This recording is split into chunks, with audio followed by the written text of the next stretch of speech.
All right, it's another episode of the RSL Random Fan Podcast. I'm your host, Brandt Goebel, joined by Tyler Thomas tonight and also Allen Chapman from Pro Referee. And one of the things we're going to do is another part of our hard hitting expose on why we love refs so much. So hard hitting. Welcome, Alan. We're so glad to have you on board tonight. It's good to be here. Thanks for having me. Yeah, I am the official ref lover on our podcast. I love refs. Awesome. So You have any background in refereeing?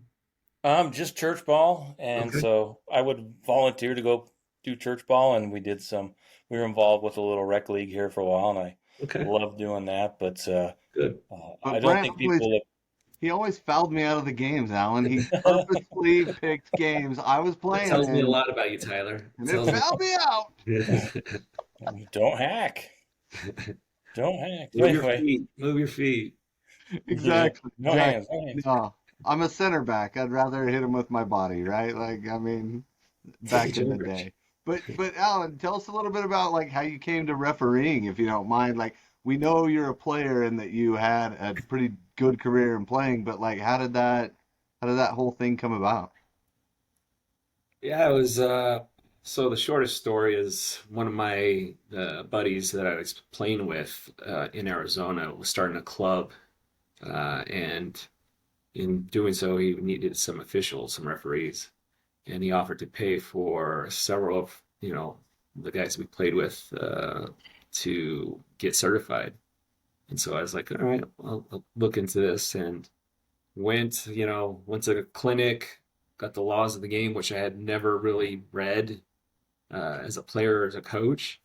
And I'm like, yeah, it clicked. I was like, I was very passionate as a player and a coach, and I got myself in trouble a lot. So I was like, this is the path forward for me to help the game that I love. And so, um, yeah, I got in a little bit, found that I enjoyed it, met the right people. I obviously had to, you know, bridge some relationships that I had previous to becoming a referee with some referees and the administrators down in Arizona, and they were great. They accepted me.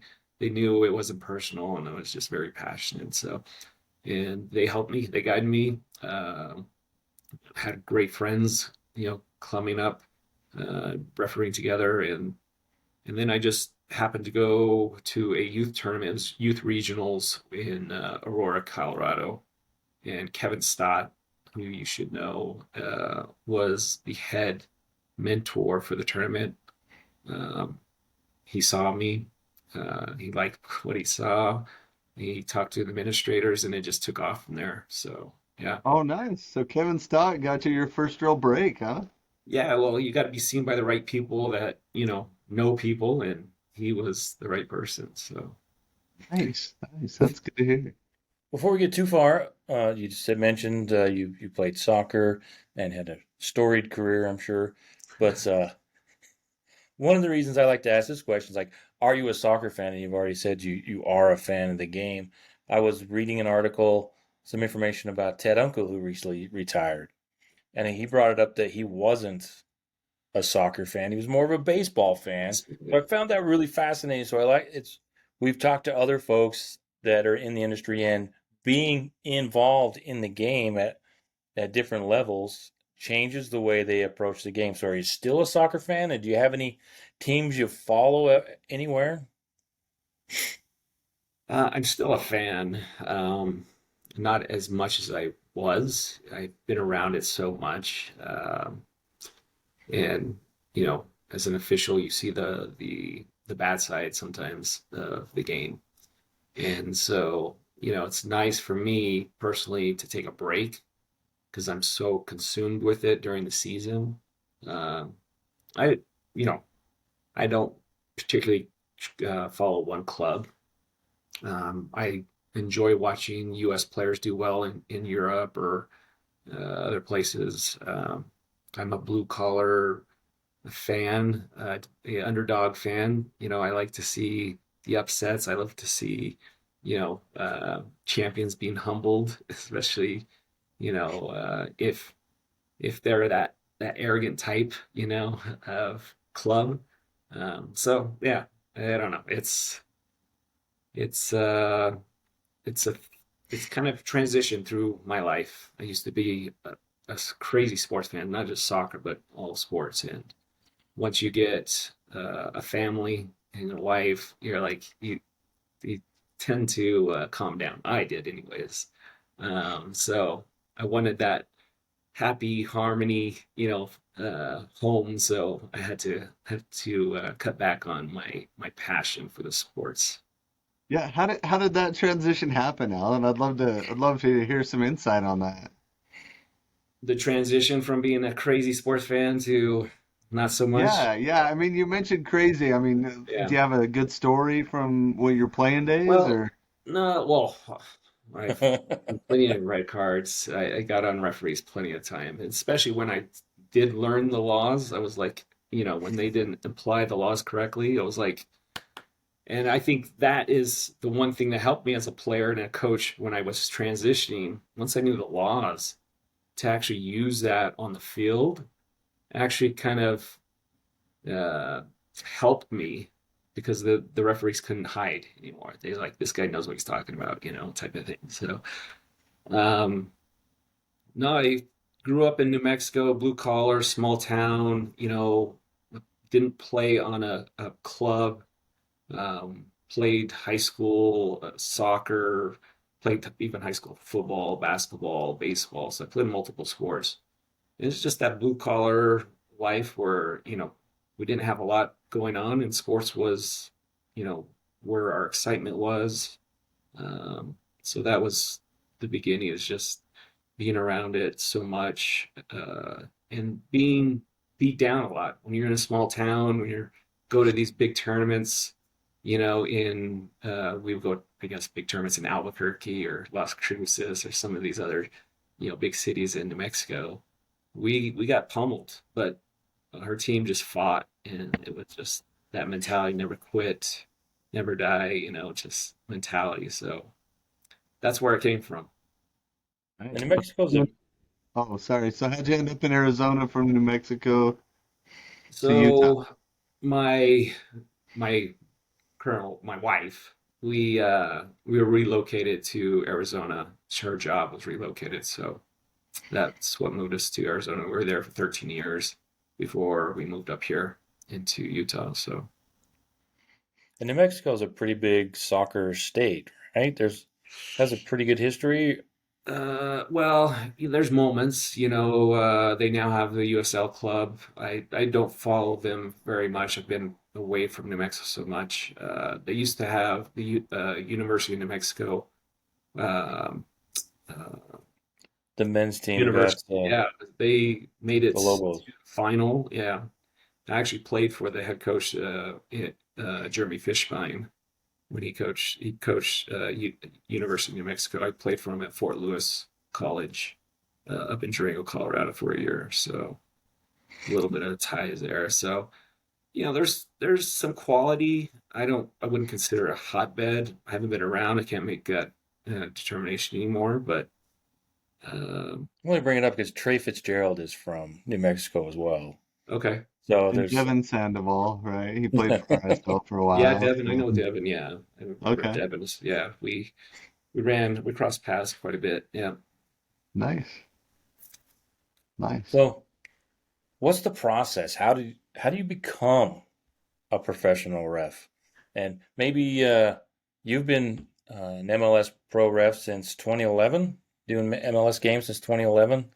I was a fourth official in 2011. 2012 was my first year actually blowing the whistle, being a center referee. So this would be a start of I count from 2012. So this will be my 14th year, going into my 14th year. So So how did you end up the pro ref? You kind of mentioned it a little yeah. bit, but is there So I got um, certified, and back then you start out youth soccer, and eventually get into some amateur soccer. Um, and it's just upgrading. Back then they call it grassroots now. Back then it was a grade 8 referee, and then you just worked your way down, which was way up. So grade 7, 6, 5. and so forth. So I started when I was 30, so I was relatively late, and that kind of impacted my career as far as being a potential FIFA official because back in the day you had to retire from the FIFA panel when you were 45, but that's changed since. So it took me 6 years. I started in 2005, and then 2011 was my first. I was doing the women's league 2010, the WPS I think it was called back then, Women's Professional Soccer League, and then some second division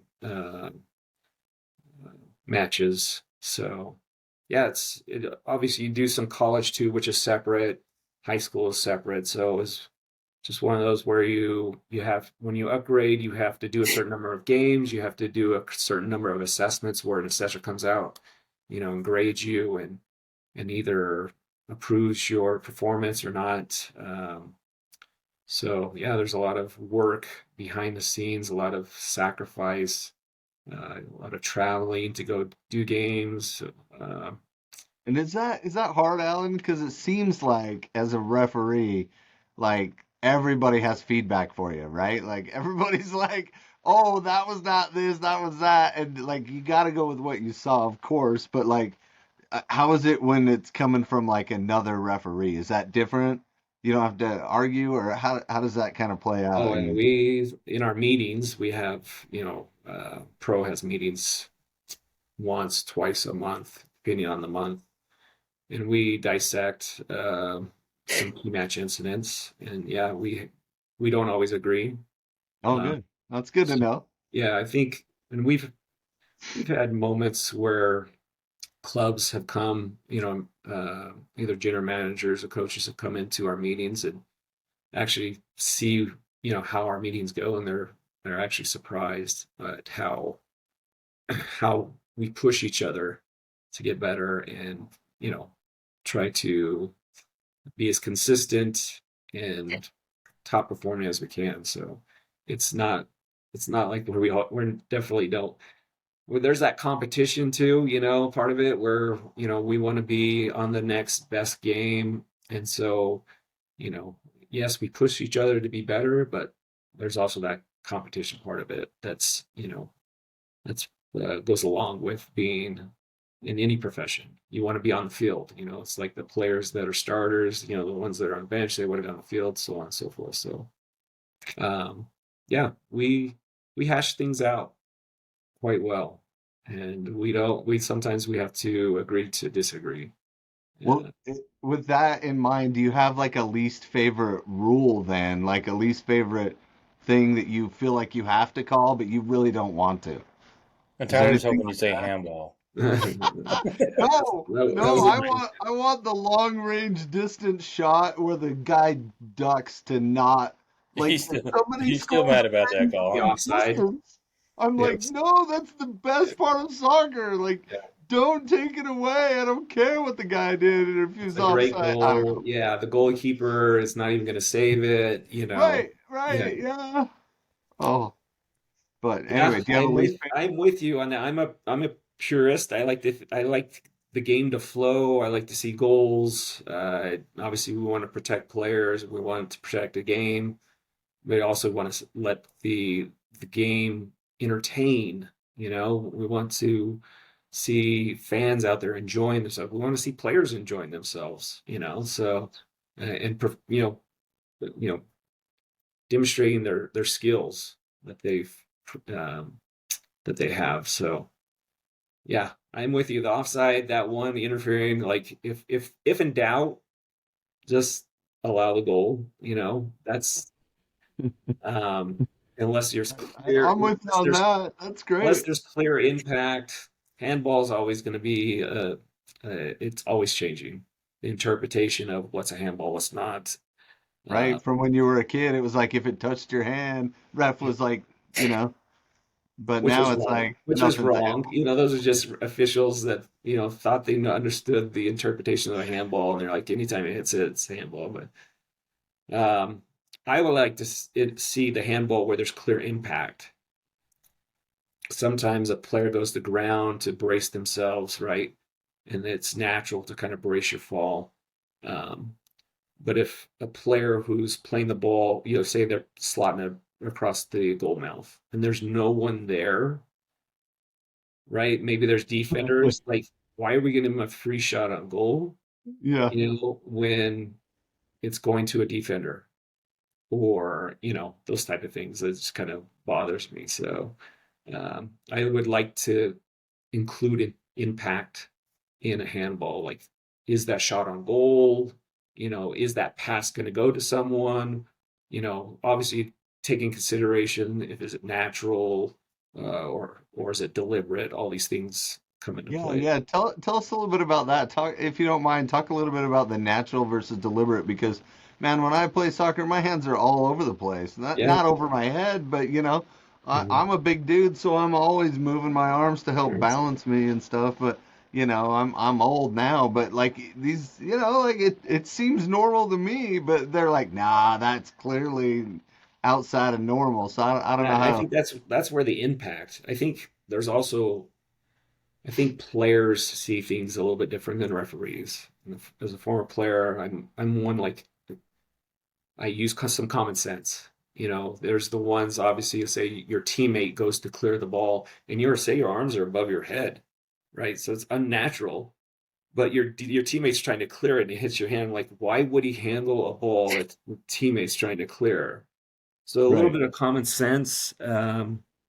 You also have to be consistent, in how you apply it. So, obviously, if it's above your shoulders or, slightly away from the body, or not slightly, like quite a ways away from your body, you run the risk of a handball. And that's for me the impact. Like if there's a shot on goal or pass and you got it too wide, you got your arms too wide, then I think that's the impact that you're having for having your arms out unnaturally. So Yeah, I think there was one, maybe it was last year, where the ball skipped out of the box. The defender was going and he just put his arm up to start to run. No one was on that side of the field. The yeah, cross was to nobody, and the defender just kind of slipped a little bit, and his arm was out and it hit it, and it was penalty. And I was like, oh, that's the worst penalty ever. But like you I said, wouldn't you want kind of that on a have to. final. Like when I think of that, I'm like, do I want? Let's say it's a final. Do I want the final to end on such a On a goal like controversial? that? I'm looking for clear handballs. Um, if there's doubt, I usually stay away from them. Like, obviously I have to apply what my company is telling me, have performance reviews and stuff. So I have to obviously take that in consideration. Um, but yeah, it'll change again. So So you brought that up, and we've talked a lot about this. Refs not wanting to have an effect on the game. mhm. And I go back and forth on this, being an RSL fan, and the Aurelian Collin not getting his second yellow in 2013 when he should have.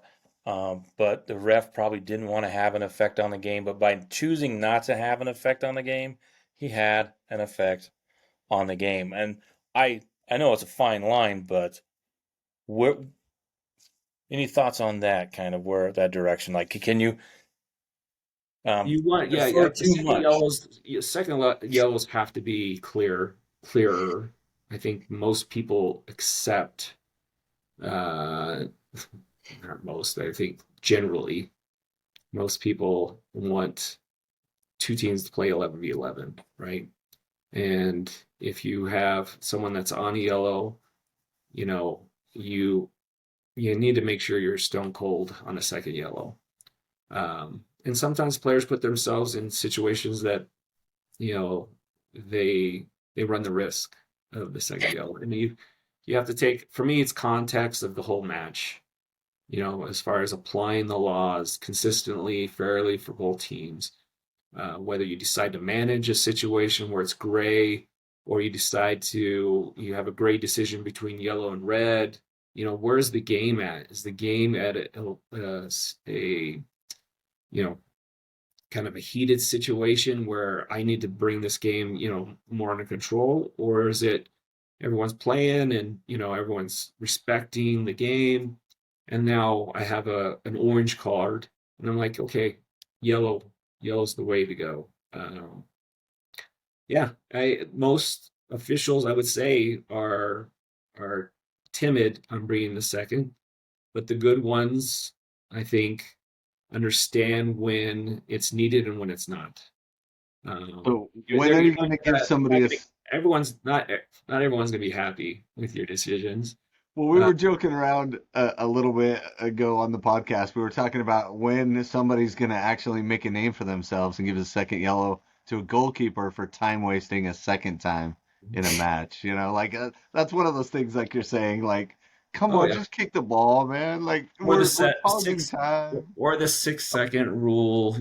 Right, right. No That was there one for a while. applies that. Yeah, Well, it's it's tricky, and I lose my voice sometimes, like goalkeepers.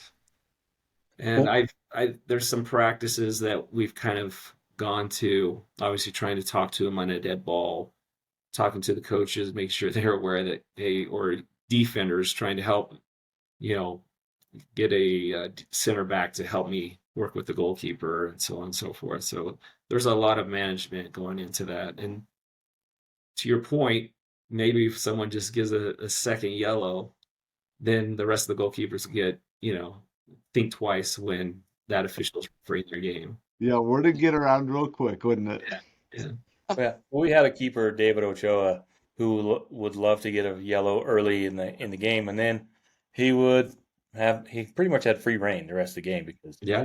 he wasn't going to get that second yellow. Yeah. But on the flip side of that, about having an effect on the game, what about the team side? Because it seems like teams like Kansas City with Peter Vermees, and there's some others that look like they have the opinion, we're going to go out there and just play hard and foul because we're going to put on the ref to change the game. And we're just going to keep fouling and fouling and fouling because they aren't going to be punished for most of the fouls. And then we're going to yell at the ref so much that he doesn't want to call fouls on us because then he's going to have to explain everything because we're going to be so on top of him. At least that's how it seems, Alan. We don't know Peter Vermees, but we've sat behind him, behind the bench a few times and heard him at RSL games. So small sample size, but, speak to that if you would. Peter's a great guy. Yeah, I've only had good experience with Peter, especially he's been around the longest, I think, at any club. Um, I wouldn't say I don't think he's the tactically he's out there just trying to foul. Maybe there's certain games that I haven't seen where he's trying to break up play, and that's part of football, and it's part of the referee's job to recognize that and deal with it. But I think generally he likes to play the game the right way, his club, his team. There's some really good players that have come through Sporting Kansas City, good guys. And there's been some difficult ones too. So um, they're very detail oriented. So they'll work you. You got to make sure you're on top of your game, especially the time wasting, especially the delays of the game. And I think he's a big fan of the yellow cards for players standing in front of the ball or kicking the ball away. I think that's impacted the league and the game in a better way for the game to flow. So now you've seen players, obviously they'll take their yellows when they need to tactically, but they're for the most part they're letting the game flow, and that's what we as referees want to see. That's what the fans want to see. They want to see the ball in play and the game flowing. So um, Peter can be tough. Perhaps, I Peter can shouldn't be have called. tough, but let me tell you what, as long as you show respect and I've had a long career and I've been around Peter a lot. He shows the referees respect for the most of the times I've had interaction with him. So That's Well, good to hear. it doesn't appear that way, so yeah, that's good to know. And perhaps yeah. I'll we should tell you ask what, the question. Pablo's like he used to be one of the more difficult, and how he's for me, he's uh, he's changed a lot and for the better, I think. Well, So, perhaps I could ask the question without singling out a team, but it just seems like some teams have a philosophy where they're mhm. kind of like hack a Shack, where they're going to play a little more physical, knowing that the odds are they aren't going to. The refs are just going to go, "Hey, this is how they play," right? Mm. Where other teams that may try and play a little more fluid, and then uh, you can break up a team that's Yeah, playing a little more fluid if you're a little more physical. So, for sure.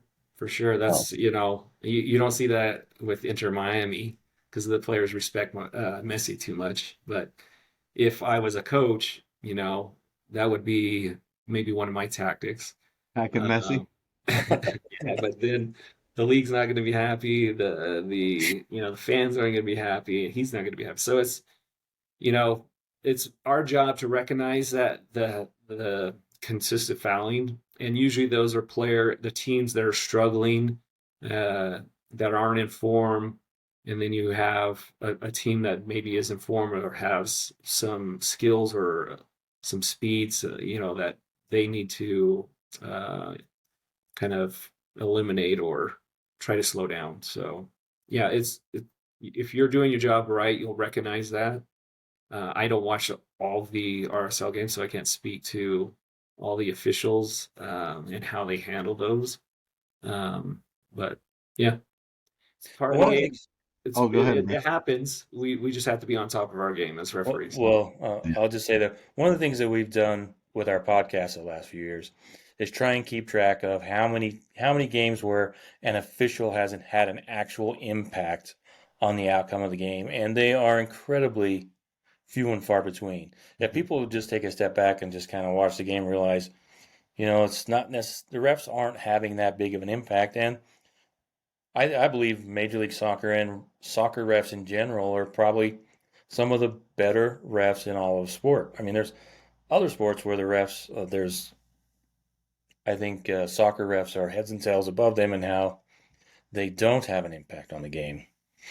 Well, now with VAR, it's really helped to get those key match incidents right too. So um, obviously, you just like players, coaches, you're going to have some inexperienced officials who are going to have moments where they need some learning, mistakes. I went through it. I think most players, coaches go through it. So, yeah, I think we do have a really good core of officials here in MLS. So, I'll ask you another question if you weren't going to. I'll just keep chatting. yeah. How do you not have a bias with players? Because we talk about all the time on this podcast with us. Diego Chara would drive me crazy. He drives me crazy.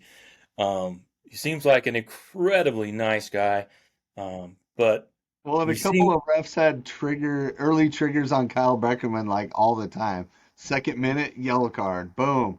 Like he got close to another player, yellow card.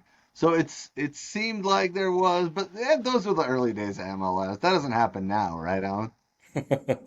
No, I don't think you would have a job long if you were just giving out yellow cards for particular players. Obviously, there are players that uh, are more challenging than others, and sometimes an early yellow card helps manage that. So it depends on the game, the situation. Um, yeah, Diego, he plays hard. He's obviously been there doing Portland for a long time. He's done really well. He's always got a smile on his face, even when he's breaking up plays and but he's never been really disrespectful.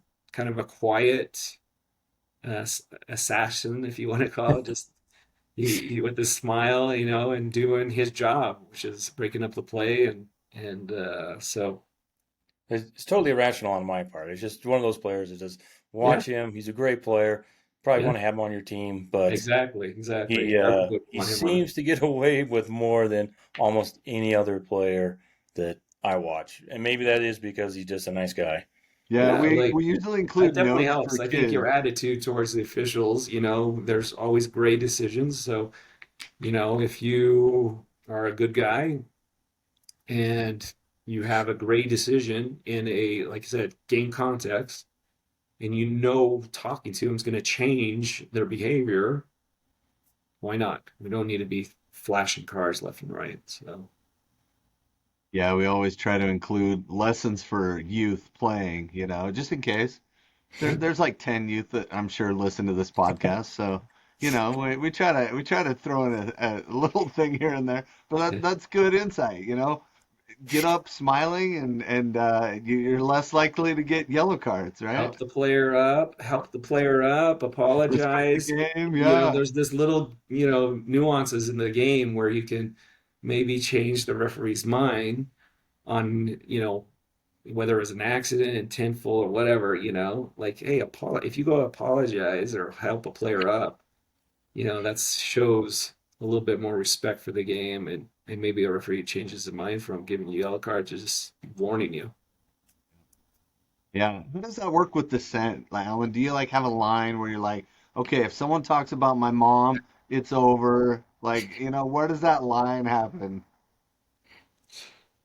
The nice thing is we wear earpiece, right? Because we're on comms. So usually you're only getting information from one side. And sometimes you just can't hear everything. And you're so focused on the next play or what's going around you. Sometimes things are said that you just don't capture because it's just sensory overload. There's so much going on. But yeah, this last couple years, the league has really pushed us to, um, be stronger on dissent and mobbing. So it's a little bit easier now. Players understand it because it's been around a couple years now, and every preseason they're warned about the points of emphasis, and that's obviously been a points of emphasis for a while. So it's yeah, what they say, who it's about, if it's loud enough, it's public, or if it's just between us, you take all this in consideration, whether you're going to give a card or maybe a no red card, who knows, depending on what level it is. But then we also look at visual dissent, like if someone's to throw a ball down in frustration, or they're Do the waving their arm hands at swing. you, or waving Yeah. your hands at you, very aggressively. Um, so those are definitely uh, situations where you run the risk of getting caution. What Yeah, about what about Hector Herrera, right? I thought that was so crazy. Is that where you're going, Brandt? well, I thought about that, but I didn't know. I couldn't remember who the ref that he did that to, so I didn't want to put anybody on the spot. But I don't. That It wasn't was you, Alan. no, that was That was incredibly disrespectful, and we had an incident with our one of the players. Yeah, I was on I, the I was the fourth official in the game. So I really hate flam, and you shouldn't be spitting into at anybody. So that, for me personally, that's a hard line. That would be a hard line for me. yeah. But what about mass confrontation? That seems like there was an emphasis a couple of seasons ago, and it's kind of we saw quite a bit more of it last season. Um, would you like I to think see it's that good. cleaned Like up more? we sometimes you're getting all this information and you got to understand, and you may need help from your colleagues on the game to kind of see it from the outside. Because sometimes we make decisions and you expect a little bit of disagreement on some decisions, and how you sell that to the players in the moment, how you communicate with them, hopefully prevent them from coming. Hopefully, if you've studied certain players' tendencies, you know who's going to come running at you, and so you can immediately just they're maybe a center back like Tyler, and you just look over and just say, stop, don't even come. So if you're doing your homework, the players that tend to want to pressure you, um, you can do a better job of preventing the mass confrontation. But it's definitely a point of emphasis. Sometimes we miss it. Um, Sometimes I don't know. It's you. There are some decisions where you see something and then sometimes after you've made the decision, you're like, did I see that right? And then you're getting some pushback, and you're like, that's where the VAR comes in if you need it on those big decisions. So, uh, Does that like also like undermine your like ability to say, no, I saw that, right? Like you saw that, we saw that, everybody saw that. Does that yeah. make you second guess yourself in the moment? Like for me, you're trying to find the best angle. The angles matter. Sometimes we see things and we're like, how is that not a foul? And then we see another angle and you're like, yeah, there's no contact. So um, it there are moments where for me, it's taking that second to analyze to make sure I'm not the only one seeing what I just saw. And that comes to maybe in players' reactions and body language. Players' body language, if you study it, there's a lot of similarities on reaction to certain situations. The hands up, like, is one of them, like, oh, I did something wrong, type of thing, or I got him. Is just one example um, of the body language that a really good official will use, because sometimes we don't have the perfect angle and we don't see all the details, and now we have to use some context clues to hopefully come out with the right decision. And if you study that enough, uh, players' natural reaction will tell you enough information to hopefully get that decision right. So Yeah, I love to watch that during the game because a lot of times the players know who the ball went off of, mhm. especially if it's during the middle of the game. It's not at the end of the game where they're trying to, Yeah. get a score. You just kind of watch the players and you can just see that. Oh, even if you didn't see it, and how much is reffing was with your ears? It seems like there's a lot Yeah. of listening. Everything. Yeah. You How can does that hear come in? the touch. You can hear, sometimes you don't have to see it. You just hear it. So, and then the body, the reaction of the player. If it's really their ball, they're generally going to go get the ball or they'll get into position. There are those ones that are very good at selling uh, a decision, and you just have to be on top of your game to make sure you get it right. And you have your colleagues to help you out too. If there's any doubt, they can hopefully help you depending on where they're at. Um, so yeah, it's something I really enjoy uh, studying a little bit. The players and their reactions and their body language, and it's helped me in the past to get decisions right. Um, it's funny. I was at RSL for a game, and there was a foul called by the center referee, and the RSL player that committed the foul just moves away and understands that he committed a foul. And the fan was like, "There's got to be contact, right, ref? There's got to be contact, Allen." And I was like, look at the body language of the player. He's telling you the referee got the decision right.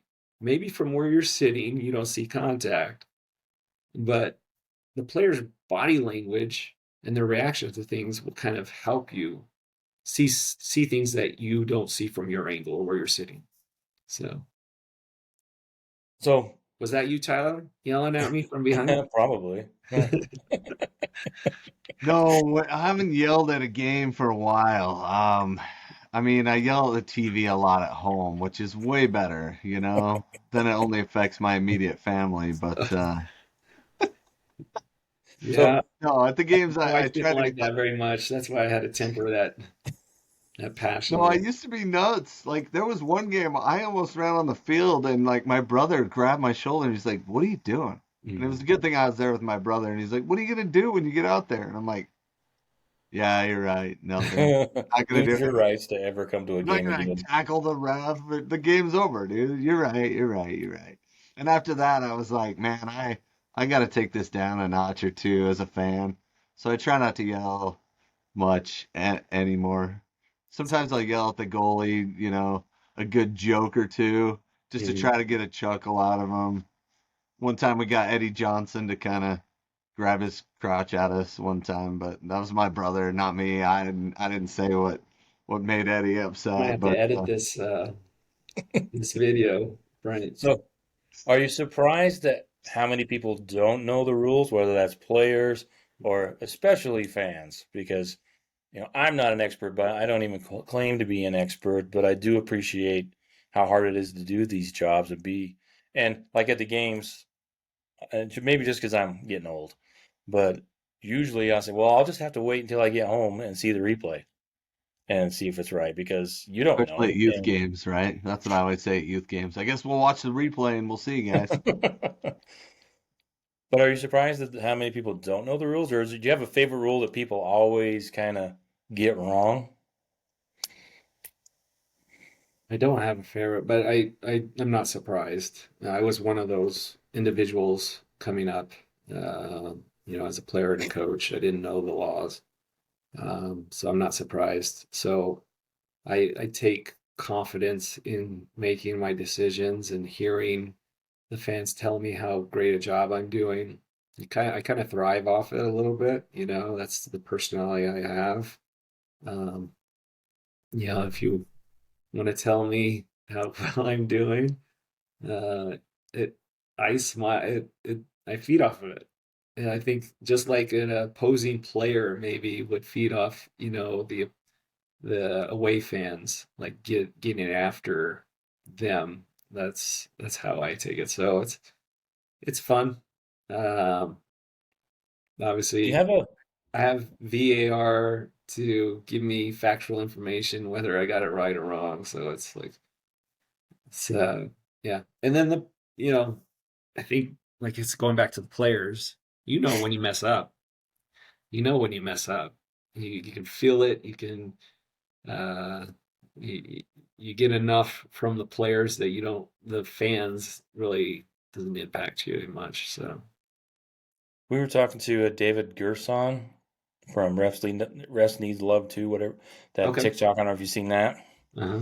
We were talking to him, and he do you have a favorite like thing that someone has said to you that just kind of during a game that just kind of caught you funny and made you laugh? I can't remember what he'd shared with one with us, and I can't remember what it was, but there was somebody said, and he just cracked him up, and he remembers it forever. Or do fans just not have an impact, or players not have an impact on? Um, I wouldn't say they don't have an impact. I think there's pressure that comes with this job. So yeah, I don't specifically know. I can't remember one thing that kind of made me laugh. Like, oh, that's a good one. Yeah, I'm so zoned in, so focused on getting the job done that I can't be focusing on hearing things that are just noise. I need to focus on the next play.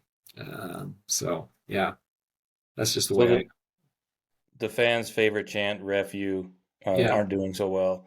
I That doesn't have any effect. So we can just kind of ask I them not to Ref, do that you anymore aren't because doing so it, well. Come I on, love Brett. it. no, It means I'm doing something right, I think. So I always try to turn it into refugees. We're cheering for anyone who's here that's a refugee. Refugees. So I don't know. It doesn't always work, but you know. But hey, Ellen, do you hate turf? Do you hate turf? Do you wish we outlawed it in MLS, or is it not that big a deal? I don't like it. I think I'm a purist, kind of like I mentioned before. I had strawberries, sliding, slide tackling when I was playing. And yes, the gooey, sticky, type of strawberries where you're laying in bed and you're like, why do I do this? But no, I'm purist. I love grass. Yeah, it's nice when it's rain, like really coming down, not having to have a a waterlogged pitch. You know, I understand that, especially in the area of Seattle, Portland, where they get a lot of rain. But there's some really nice grass out there on some of these turf. Cincinnati, Columbus. Uh, who else? New York Red Bulls got a good turf. Um, so RSL's For pretty good some too. reason, we can't get it in the Pacific Northwest, right? Because I'm sure doesn't they can. It's just I don't know, maybe like getting the drainage right, yeah, maybe conserving water, all these things I'm sure that come into it. And then you have multiple events, if you have concerts and other things going on, it's hard to I know LAFC sometimes they have so many things going on there, like the the the far side where the 5282 is. yeah, That it's always they have to sod, bring in new grass, and so they're really. painting it. Yeah, LA Galaxy has some really nice turf too, so Do you, that do, makes sense to have turf when you have all these other events. I know, where was it? To Vancouver, they had like a rugby tournament and stuff, and there was like there's turf there, but the rugby players they make holes to kick, I don't know, goals or the whatever, tries? the tries, Whatever it's called. and Yeah. so you really were walking around the field and you see all these like little holes, so they have to come in and fill them, and if you bounce the ball more than 3 times, it just sticks there, just stays. It doesn't bounce anymore in that same spot. So, yeah, not a fan.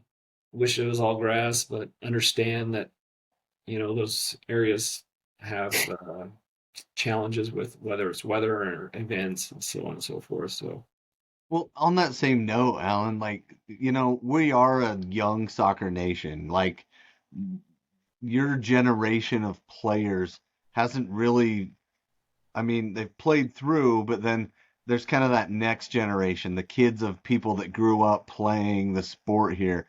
We're still a fairly new soccer nation. What do you think we need as a soccer nation to kind of take us up to that next level? opportunity. I think probably the biggest thing is um, what do they call it? Basically, no paying to play, don't pay to play. We have all these clubs where you have to pay, and so you have a lot of these players that can't afford to play, and so it's a relatively inexpensive sport when you talk about a ball and you I guess you don't need cleats. You can go just play with a ball and some goals, right? Um, so that would be probably one of the issues. I think pay is going to be another one. What drives athletes to want to play a sport usually is money. You look at their heroes and obviously the media, all this, I think selling the sport is a kind of tough. Obviously, trying to get the American fans or American kids to watch the game and fall in love with it. Obviously, having Messi around helps. Um, so yeah, it's complicated. It's very complicated. I wish I think back in the day where there wasn't free agency and you had players that grew up in clubs. You look at Europe and they were for the most part they lived and died for their club. And I think that would be another real advantage to really see kids go through whether it's academies or other ways to or their local teams that they've grown up and watched and just really have that passion to play for that club and hopefully over time that'll come to fruition, but time will tell with that. So Do you have a favorite, back to refing, do you have a favorite game you've refed? Favorite oh, experience? I have several. Most recently, um, last year I had Real Madrid, Barcelona at AT&T Stadium, and it was uh, uh, strong sides. They obviously the rivalry, so they put on really their top players. So being able to experience that was cool. The two MLS Cups I did were really special. 2017 was probably the most special because your goal is to always try to do a final, and that was my first. And just the emotions that came over me after it was done was just special, knowing all the hard work and all the sacrifice that went into getting to that point. That was Seattle and Toronto, right? Yeah, and Yeah, then one of those Seattle Toronto years. and then I saw them again in 19. It just happened to be it was in Seattle, same two clubs. So that was special too because my parents were able to come up Oh, and cool. watch me with my family, and obviously the packed house, 70 something thousand there at Lumen Field. Um, it's special when you can get in front of that many fans in a big event. So yeah, Yeah, those were the 2 years, 17 and 19. You were voted MLS Referee of the Year. yep. And how is that vote? Is that on your peers or is it league Uh, wide or how is that voted on?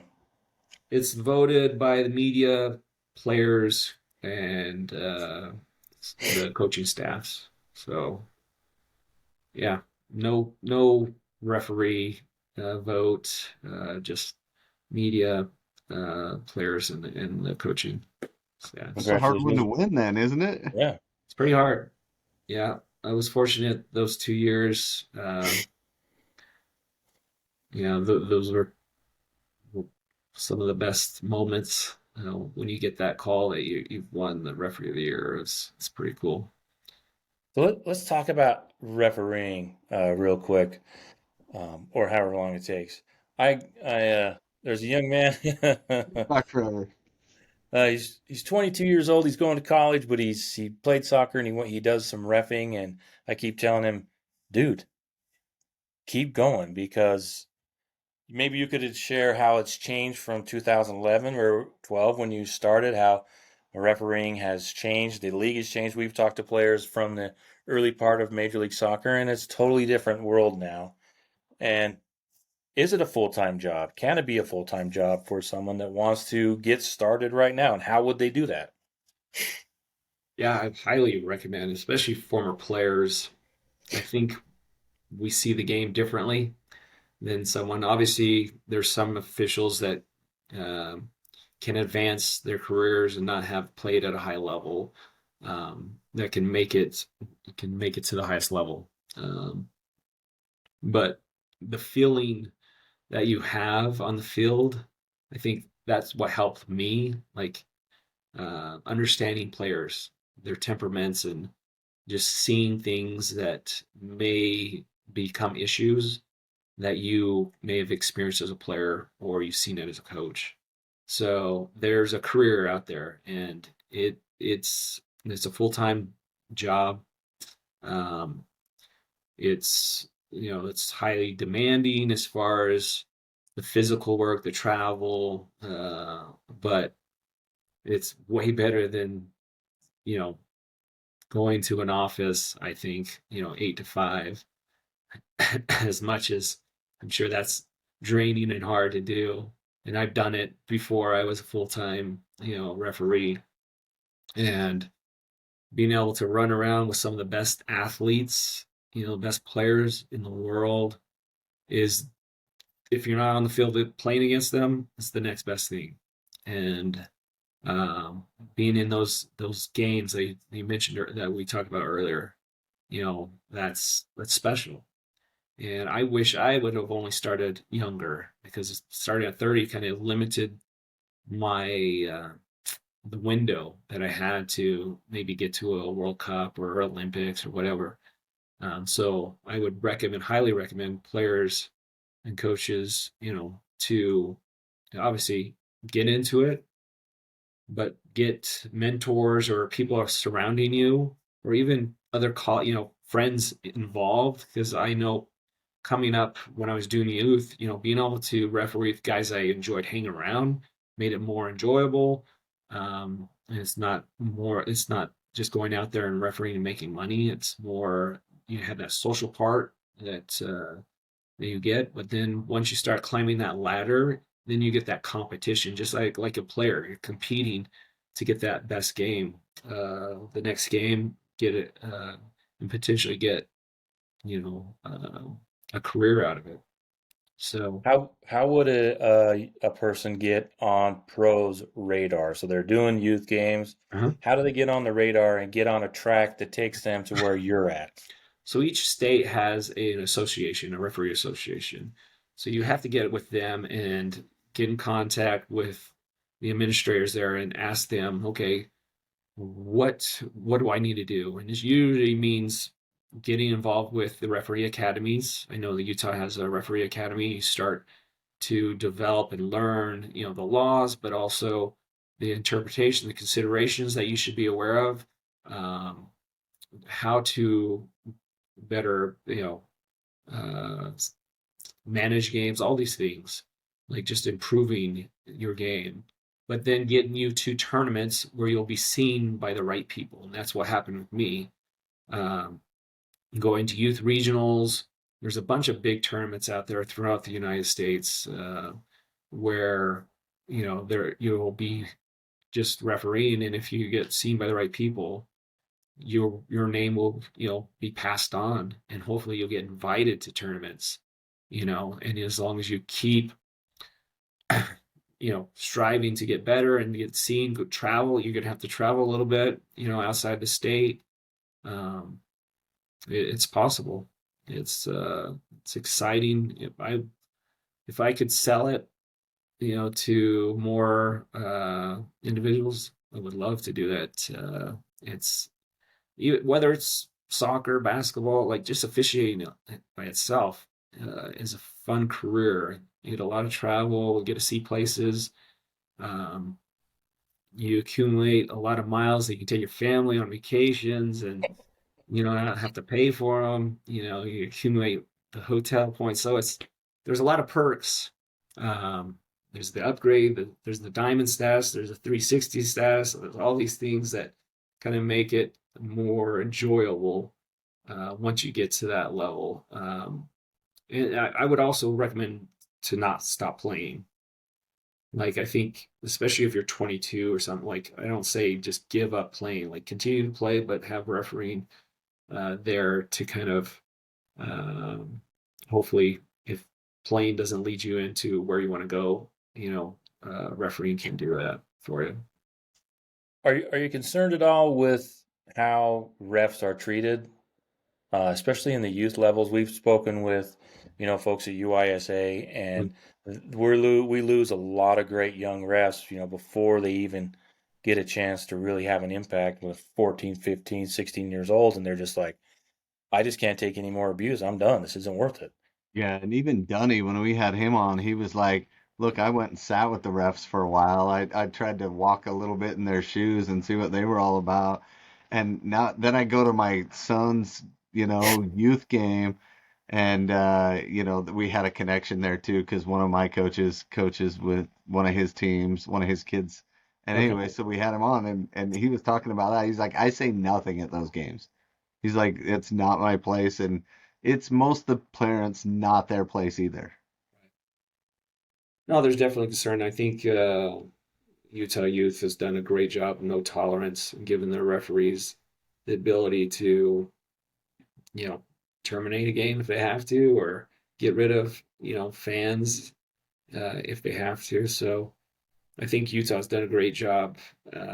It's trying to give the referees the ability, but yeah, it's a tough job, and I would only hope that those individuals that go out there, that they prepare themselves to be, to deal with those moments, but also to be able to officiate the game the best way they can. So too often, I think, it's sometimes about the money, and so they're collecting a check, and they're not understanding that these teams are out there training multiple days a week. The coaches are out there, so when it comes game time, it's their World Cup. So the passion and all that is going to be there. So you have to be on your game too, as an official. So, and that means I know we're short on referees.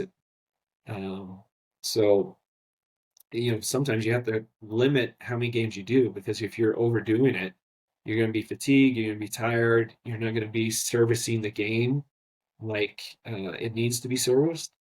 Uh, so that's the great thing about refereeing, is you can pick and choose when you want to work. As a coach, when I was coaching, it was like I had training, throughout the week, and then my Saturdays and Sundays were just busy, with all the multiple teams. As a referee, I can pick and choose, when I want to work. And I tell the assigner, you know what, I'm taking this weekend off. I'm gonna go travel. I need a little break. Or you can say, you know what, I can work 4 games. I don't need to work 6. I don't need to work 8, whatever that is. Um, so be a little bit selfish. Um, if there's not enough referees to fill the games, that's someone else's problem. That might be the clubs. That might be yeah. Obviously, I know Utah Youth is doing the best to try to recruit, but maybe the coaches and the clubs are going to have to step up. Say, if we're going to make a difference here, we need to get some of our players or parents involved. And I always say, the ones that are chirping, if you really, Put that guy in the middle and see what yes, happens, if you right? really think you can do a better job, please sign up. Show us, because we're not going to turn you away. We need referees. So, step up. And Awesome. what about you're a pro referee? It's your job. What is that process like for game day? How would you take us through the whole process from start to finish? What is your day like as the pro ref? Just going back, we get our assignments during the regular season, like, it's like 3.5 weeks in advance, because of just how big our country is and the travel, the cost. So we get our assignments pretty early and get our flights booked as quick as possible. But leading up to the game, it's, studying, especially the last match that the two teams played. I like to make sure I know the first names of all the players, especially the starters, because that interaction just makes it so much easier when you're addressing by the first name versus a number. It's a little bit more respectful. I think you actually get more from it. So sitting down, watching the tactics, set pieces, um, like I mentioned before, the body language of players, maybe how to best manage them. If they're a difficult player, can I deal with them directly, or do I need to, indirectly deal with another player to help me? Um, and then obviously, if you have a previous match between the two teams earlier in the year, looking at that match and seeing, what transpired during that match, because if something blew up, you want to make sure that you're ready going into that second game that they play against each other.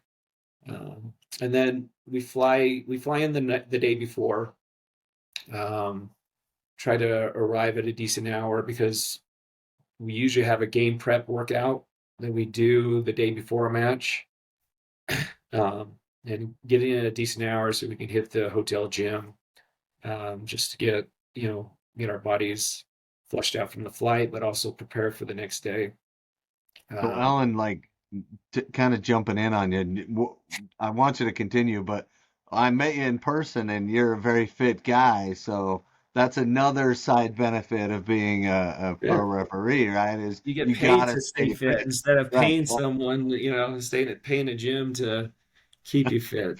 So yeah. okay. Okay. Yeah. Yeah. Yeah. Okay. Speaking of that, I have a fitness test coming up, so I'm hard into it What now. is the Yeah. fitness What is test? that? So we have it's a six sprints that we have to the 40-meter sprints that we have to complete in 6 seconds or less.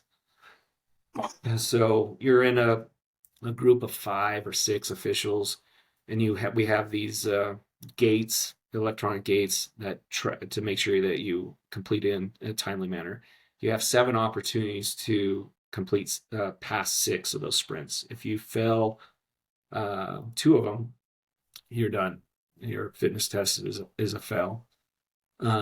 So 40 meters, 6 seconds.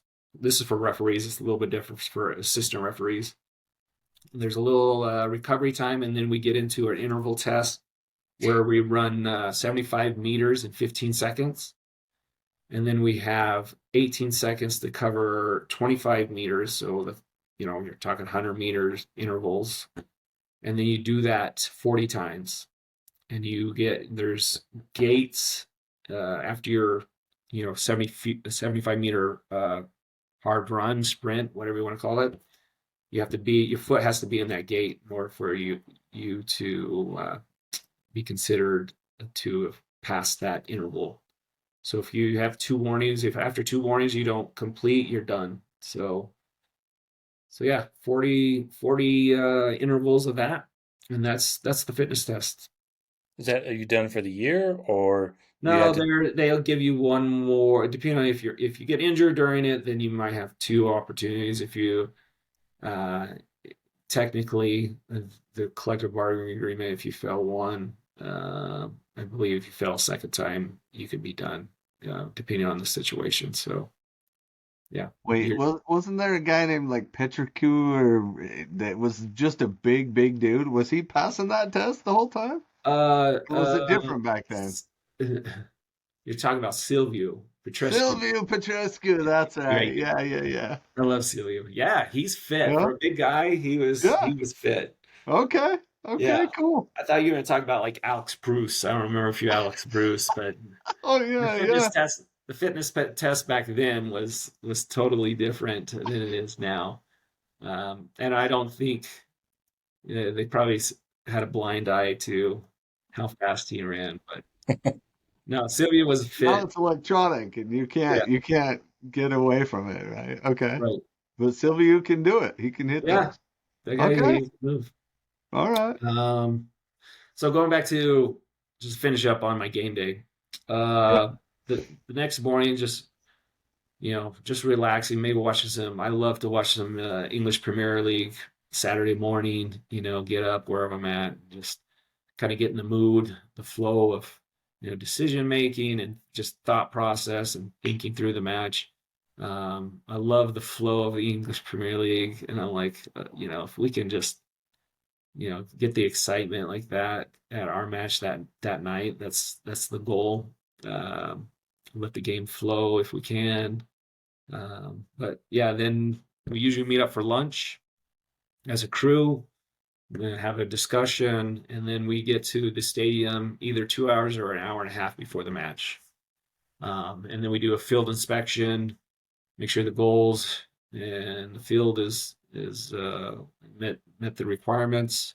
We Yeah. check That's when Brandt gets to the games too. He's usually yeah, 2.5 hours early. I like Yeah. to we're be there outside the early. stadium. When do they open the gates? 1 hour before, or Oh, Well, he goes in the press entrance, you know. we've been fortunate the last couple of years to get press passes, so oh, nice. I like to be there early. Yeah, cool. That's Anyway, awesome. but no, That's there the was an passion we issue. need. We love when There was people. an issue a little bit ago when I think it was Houston. Was it Houston? Anyway, somebody was like, the RSL goal was like a quarter inch off, and then they had to pull the goal out and then bring in the practice goal and weight the goal down, and it was a whole thing. And I was like tweeting it about it pregame, and nobody seemed to care. I'm like, no, this is kind of a big deal, guys. Anyway, it ended up not being a big So deal. this is the story after that. The league required us to bring measuring tapes out after that incident to Really, every match. They had the ops had to bring out a measuring tape and make sure the measurements were correct. really, Even on goals where it was permanently made, like on these yeah. artificial turfs where they roll them out and they're manufacturally made to be 8 feet high. Like, do we really need to measure a manufactured? It's not in the ground. Uh, but That's yeah. crazy. So ever That's since crazy. that, we have to bring out a measuring tape. Yeah, they spent a lot of time on that pregame, and I think we even kicked off like 7 minutes late or something because Yeah. of it. Yeah, that was crazy. Anyway, so carry on. So back to the Yeah, just we get there 2 hour and a half before, check the field, make sure the comms are working. Now that we have in stadium announcements, we got to make sure that's working. Um, and then we get in the locker room, we start getting dressed. 1 hour before we have our not it's captain meeting, I guess it's more of a roster exchange. Make sure that the rosters, both clubs have submitted it, and then the game director, or the yeah, I guess match director, is there, just to make sure that every T is crossed and the I is dotted, so we can and make he sure. is he the pro No, he's liaison MLS. or the He's MLS match guy? director, which is Okay. the league representative. Make sure the rosters are there. Make sure there's no issues. And then we get back into the locker room and we have a pregame, and it's just discussion about the clubs, about situations, how we're gonna handle certain situations, uh, communication that we want to use in certain moments. Um, yeah, just it's pretty detailed at that point. And then we get out, we do our warm up, and after our warm up, we're back in and we're ready to go. After the game, it's eating our meal and headed back to the hotel and getting ready for our flight the next day. So it's sometimes less than 48 hours, depending on when you arrive into a city, um, and then depending on what time you get a flight out the next day. So it's pretty quick, relatively speaking. Now, do you get recognized? Do people like come up and talk to you like, "Hey, I noticed you were in the match last night." Do they ever give you a grief or like does that happen much? Not much. It Okay. happens rarely, but it does. I've had it happen a few times, and it's been pretty positive. I haven't had any bad experiences. Yeah, was it 2 years ago where there was the British referee that went for a Champions League game and then he got almost jumped in the airport, right? Oh He and yeah, his family kind of got attacked. I yeah, was like, man, this is messed up. Come on, guys. yeah, Game's over. I yeah. don't know if you knew that. Back in the day when we did commercial flights with teams, there's some issues there sometimes. Oh, yeah, they want to Especially chat about it. you're on the same flight with them going home, depending on. So are you commercial or are you charter as well? No, we're commercial But the teams are charter. charter now. Yeah, ever since They got them COVID. out of your hair. Yeah, well, they eventually figured out they needed to know what flights the teams were on, and then they would book us on a different flight if they knew back in the day. So I did have a flight coming home from Toronto with RSL, and sat next to Kyle for 4 hours. Talk about fly fishing and stuff. It was pretty quiet. It was a quiet trip. I think I called So it a penalty against RSL, and maybe a second yellow, red card against somebody. I don't remember, but I remember the flight, sitting next to him, and it was pretty quiet. Oh, he didn't like you up. He didn't like want to talk It about just the whole thing. He was just like, it was funny because that back the some of the traveling fans would fly with them, right, on the same flight. yeah. You literally had fans going up to the restroom and taking photos of us sitting next to each other. I think that was the last straw as far as us flying on the same flight as Right. teams. Yeah. Pros like, that's it. We can't have this anymore. I'm sure someone said something from RSL, or who knows. I'm sure there was other incidents too. Right. So, I got one last question. Love watching the games, but I do love refs and I like to watch the refs. And I want, as a fan, watching the game, watching the refs, what should they know? Where should you um where's the best positioning for you? Like how can they watch and say, hey, you know what, that guy's right where he needs to be. He's in the game, he's not in the way. Is there anything that you could share about kind of like where you want to be on the pitch and what fans would be recognized and say, hey, that gal is right where they need to be? Yeah, as far as seeing contact or fouls, like trying to see between players, angle between them, not being blocked by the other players or the players involved in the situation. Um, but obviously you don't want to be getting hit by balls too. So a really good referee can almost anticipate play, and they're moving before the ball even goes. There's always these little clues that players give you as far as where they're potentially going to play the ball. Um, and it's usually that glance up and then they're glancing down back to the ball and you should be already going, type of thing. So, um, particularly, as far as distance from play, somewhere between, I don't know, 15, 20 yards or so from play that you're not right on top of it.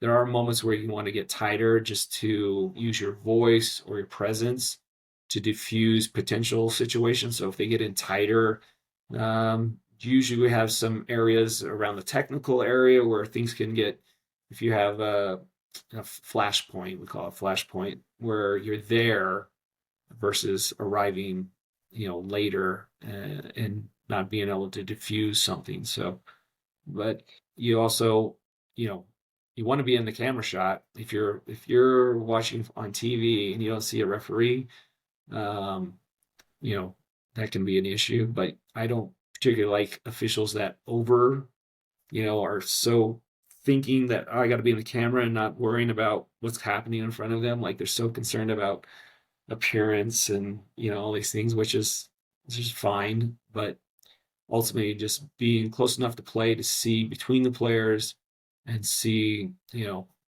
the situation that's presented in front of you. But are they delay? Are they reactive?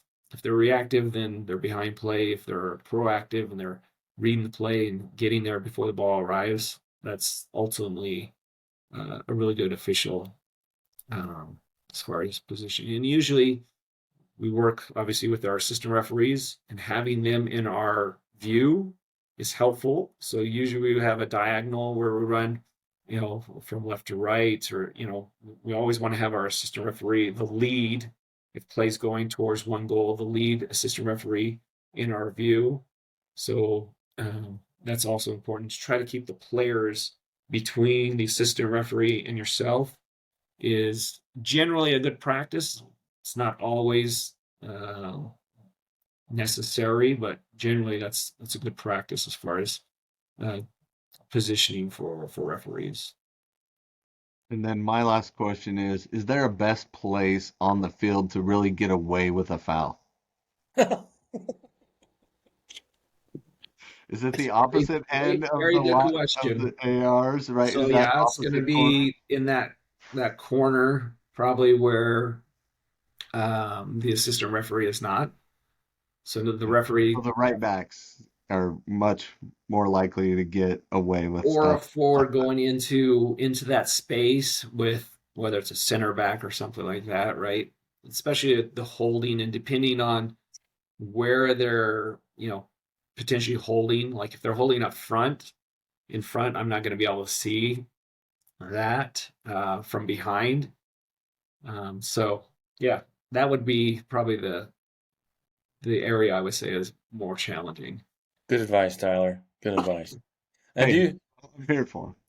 do you That's I'll tell you what, like every club should have a referee to help guide teams in certain situations and talking through laws and moment like situations like this, like, okay, how can I maybe get away with something, and is this the right area to try that, is this the right situation to try it. You talked about the offside, just training players to maybe understand that potentially being in front of goal could be, you could disallow a really good goal and making sure that you're working your way back or away from the goal in those moments, so to hopefully not disallow a goal, you know, Good point. Good point. So or do you? or even be in an offside position. You can be in an offside position all day long. Like I would do, like put a center forward in an offside position, just play the ball down the wings, and now the defenders are trailing. If you got a good outside mid or whatever, and they've won that ball, that forward's now by himself. If he as long as the ball is played, square or negative, he's no longer offside. So you have some forwards that understand. I think Joseph Martinez was really good at that with Atlanta, where he just kind of hover behind the center backs, and obviously they have to be aware of them. They're trying to push up, put him in an offside position, but as long as the ball's not played to him, it's played to one of his teammates. Then they slot it back, and it's like one-on-one with the goalie.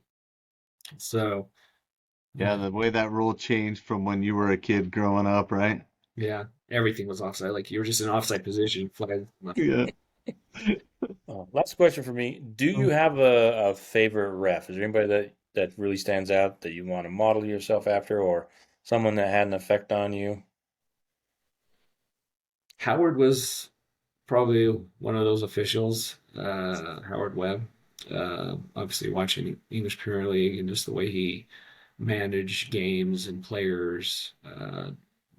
The He had big games, big moments, and he seemed to be on it. He understood the context of each match. He understood the players. He had the feeling of the match, and I think uh, he would probably be up there as far as the referees that I like to emulate. So yeah, Well, and he ended up being the head guy for MLS, and now he's back in the Premier League, right? okay, yeah, yep. Awesome. He's got his hands full, but he's probably the right guy to be there. Well, we can't thank you enough for joining us. Hopefully, we able to help fans understand a little bit more about what it is to be a pro ref, and hopefully have a lot more respect for what you do. I know I'm a huge ref lover. I appreciate what you do for the game, and wish I hadn't been born so early, way back in the 1900s, because being an MLS ref would be quite the job. Yeah, yeah. And then if they want to come running with me, they want to get on the pitch, try to stay up with me. Let's go. I don't want Oh, I have no doubts. to. You said 6 seconds, 40. I'm out. Yeah. So thank you for joining us. Yeah, thanks so Yeah. much, Alan. We appreciate You're it. welcome. You're welcome. I hope it's just a shout out to Sean Corbridge, Okay, yeah, dear yeah. cousin. Yeah, yeah. He No, said he'd that's be watching. how He said he'd be watching. So it's a shout out we'll to see if he watched to the end. him. Yeah, exactly. Cool. Thanks so Thanks for much, having me, Alan. guys. I appreciate it. All the best, and hopefully it was helpful and insightful. But have you had any other? Just one question for me. Did you had any other referee before me? You're the first pro ref. We Okay. did have, We had a Yeah. couple of high school refs, and then we Okay. had the other guy that was he's done tournaments and Okay. college games and stuff like that. But you're the first pro David, ref for your sure. son, ref needs love too. He's got a big Yeah. Yeah. TikTok and he reviews. But Controversial plays and stuff. Yeah. we'd Nice. love to have more. We'd love to have you on again too. Yeah, So yeah.